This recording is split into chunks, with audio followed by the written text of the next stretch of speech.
Greetings, African people. Today I'm going to show some pictures and I'm going to talk about the school system in Jamaica. It's very different from the one here. And sometimes when people think about school in Jamaica, they look at it in kind of disrespectful ways. And I am saying right now, Jamaica's school system is really second to none. Like everything else, sometimes people fall um, beneath the crack for socioeconomic reasons or political, but it's something that I'm proud to say that we have a very good school system, and a lot of our teachers are well sought of around the world. A lot of them leave from Jamaica, go to United States, to Canada, or to England to work, and our kids are pushed very hard because they start school as early as 2 years old. If you live in a community where you know the persons who run the basic school, they could take your child as early as 3 years old, 4 years old. These kids are learning to write their ABCs, not just learning it. Whereas we have early childhood education based on play in North America. I'm not sure if it's like that in Europe. They're actually doing work. When they get to grade 1 in Jamaica, these kids, some of them can write in cursive. But what is so interesting is the uniform system that we have. All our schools, our students wear a uniform. And it's so cute to see the little babies. They're so tiny. I could go home for a visit and a family friend would have a baby, a newborn baby, and I would go back 3 years later and see that little tiny child in a uniform going to school. It's so beautiful to see. And so today I'm just sharing pictures of our basic school or preschool school year kids, and basic school, then primary school, then high school. Or high school begins at age 11. Before that, some kids were going to school, high school at 9 years old if they passed their common entrance exam. Now it's called the GSAT, where these students are preparing for this exam that would allow them to go to their school of choice. The traditional high schools in Jamaica, you don't just get to go there, you have to have excellent marks. So you sit the GSAT exam in grade 6, and you have a few years prior to that to prepare for this exam. It is rigorous, it is very difficult, and when the kids come out triumphant, they're able to go to the traditional high schools. And when I say traditional high schools, these schools are, mostly where the elites send their children, and those who are not rich, gain their access there through hard work, through academic pursuits, and complete dedication from parents and students alike to get to their school of choice. From then, it's going to these traditional schools. You're sort of guaranteed, if you work hard, a place in the university. I think there's a little bit of a problem with that because there were kids when I was growing up when they didn't pass their common entrance exam, which is the equivalent of the GSAT now. These kids sometimes kill themselves because it's almost like you had the feeling like if I don't go to a good high school, my life is mapped out to be a servant, or my life is mapped out not to do anything. Things have changed much over the years, and so all schools are upgraded because they used to be secondary schools, so they're all upgraded to high school now. But there's still a rush by parents and students alike to get into the high schools. It's almost as if you have started your life out in a positive pathway. But those who attend regular high schools still have the ability to do that, but people are still pushing the kids. And so it's a blessing and it's a curse in some way. It makes the students very disciplined, work really hard. They don't take school for granted, unlike some of the kids in North America who, automatically go to high school and you don't have to do exams to be able to enter. Some of these exams in the Caribbean remind me of exams that people are taking to enter, university. But it's the spirit of the African, and we work hard, and academic pursuits is very important to us. Don't let the world fool you and make it seem as if we are dunce and we don't know anything. Our students are bright, and those who have, learning disability or struggles, they just need help. They need someone to identify what their difficulty in learning is. And also those who are not academically inclined, are technical people. Some brilliant, brilliant students are in Jamaica. They, you know, are artists, or not just musicians and dancers and runners, but some people who can take a car apart and put it back together, and they never went to school. So today I'm celebrating our wealth, not just in money, but in our ability, our learning ability.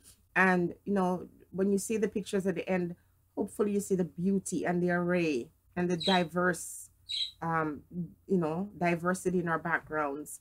And the beauty of seeing our children just going to school in their various uniforms and seeing schools compete against each other in sports and academics, and the pride that parents feel when their kids excel. Because many parents in Jamaica, even though they didn't get the chance to go to school, or they didn't go to a good high school, as they would say, but they have drive and ambition and goal for their children. For the most part, they want their kids to turn up better than they did in life.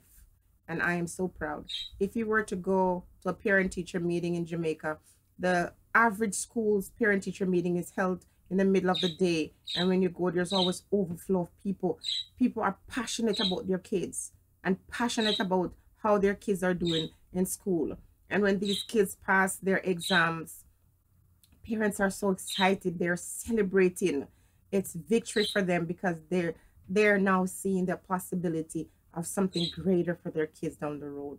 We all want that for our kids, but here in North America, our kids take education for granted a lot of times. And I'm speaking for our Black community. I can't speak for other communities, but sometimes our Black kids, they take it for granted. You see kids of all race and different nationalities come here, and they're so eager and so anxious to learn and to participate in whatever, you know, these countries have to offer.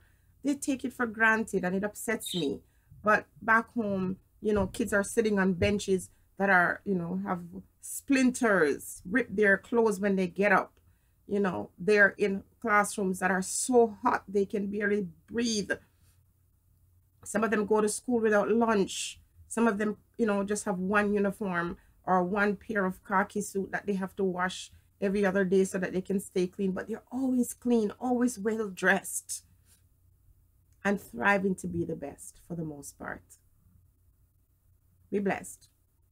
Hope you enjoy these pictures. The Claude McKay. Wow, memories.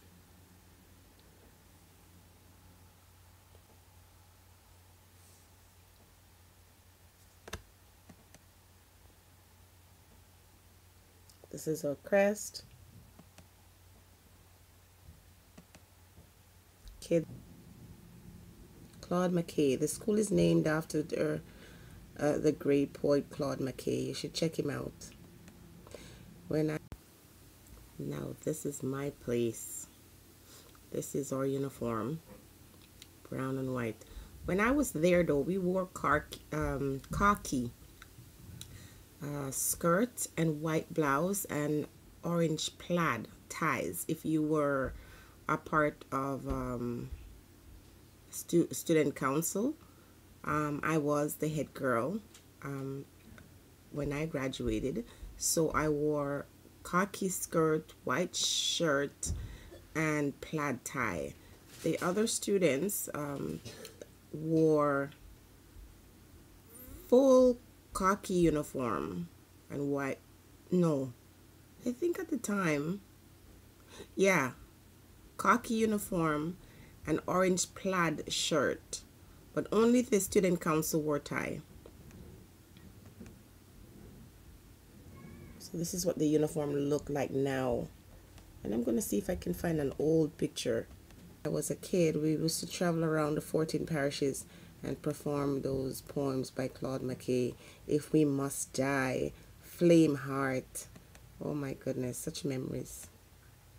Now this guy is my classmate. This guy in the pink in the back there.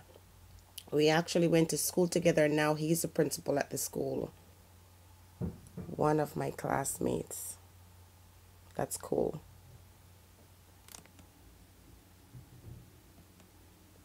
Okay, so let's go over to the kids at the basic school that I was talking to you about.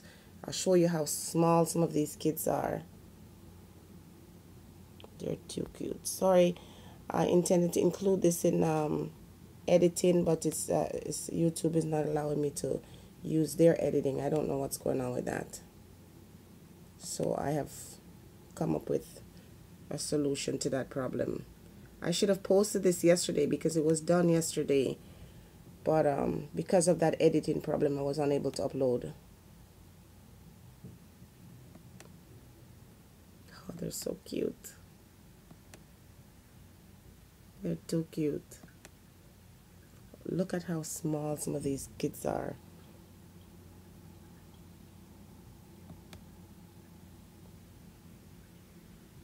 Having lunch.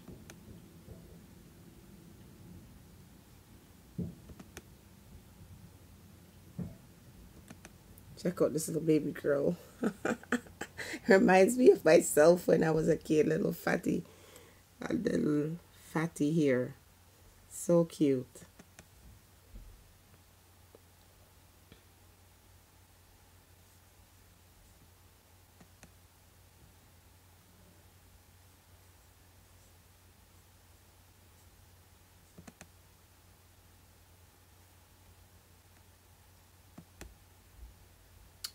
Oh, look at this little boy. They're too cute.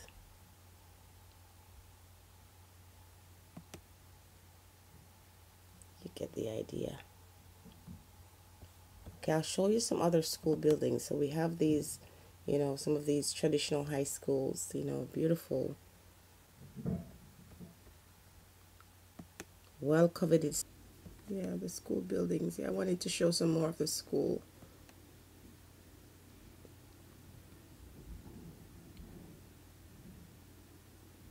School is in St. Anne.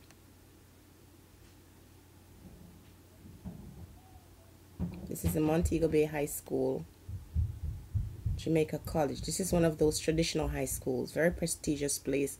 If you get your child in this school, you're thinking, yeah, we're well on our way. Claremont High School. At this. Howard Cook Primary. So primary is from grade 1 to grade 6. This is Northern Caribbean University. It's in, I think, Manchester, Mandeville. So this is one of our post-secondary institutions in Jamaica. Long Road Basic School, where the smaller kids go, anywhere between 2, as I said, if they are taken in early, 2 to 5, I think.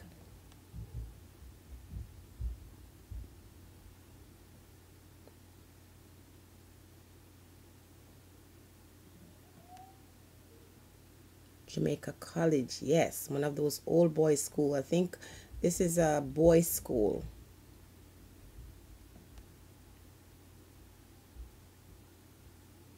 Burn Savannah Primary. You got the gist?